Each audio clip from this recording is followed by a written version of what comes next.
इमरान खान का असम्बलियां तोड़ने का ऐलान। वफाकी हुकूमत में शामिल इत्तेहादी मुतहरिक हो गए। आसिफ अली जरदारी ने तख्ते लाहौर के लिए कमान संभाल ली। पीडीएम का पंजाब की सूरत हाल पर कानूनी माहिरीन से मुशावरत का भी फैसला। आसिफ जरदारी को आईनी बहरान से निमटने के लिए किरदार अदा करने की जिम्मेदारी सौंप दी गई है। पीडीएम का मुतबादिल ऑप्शन के तौर पर वजीर आला पंजाब परवेज इलाही से बैकडोर राब्ते का फैसला भी सामने आया है। जावेद हुसैन हमारे साथ मौजूद है। जावेद, क्या अब तक कोई हलचल हुई है या कोई पेशरफ्त हुई है?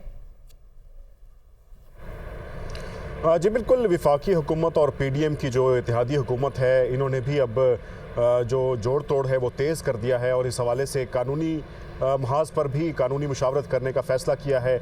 और दूसरी जानिब जो सियासी महाज है वहाँ पर साबिक सदर आसिफ अली जरदारी को जिम्मेदारी दी गई है कि पंजाब असम्बली बिलखसूस वहाँ पर वो अपना सियासी किरदार अदा करें। और इस हवाले से ज़राए ने बताया है कि जो हुकूमत को मालूमात मौसूल हुई हैं उसमें चेयरमैन तहरीक इंसाफ इमरान खान और वज़ीर आला पंजाब चौधरी परवेज़ इलाही के दरमियान में असम्बलियाँ तहलील करने के हवाले से इत्तेफाक राय नहीं है, जिस पर अब पीडीएम हुकूमत ने यह फैसला किया है कि चौधरी परवेज़ इलाही से बैकडोर राब्ते किए जाएंगे।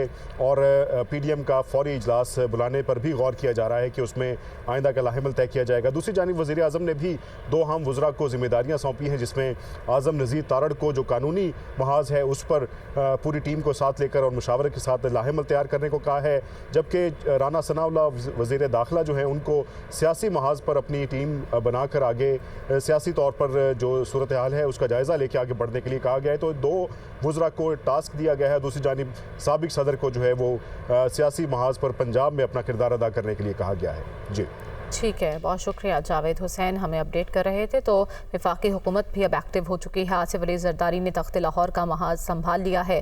पीडीएम ने पंजाब की सूरत हाल पर कानूनी माहिरीन से भी मुशावरत की है।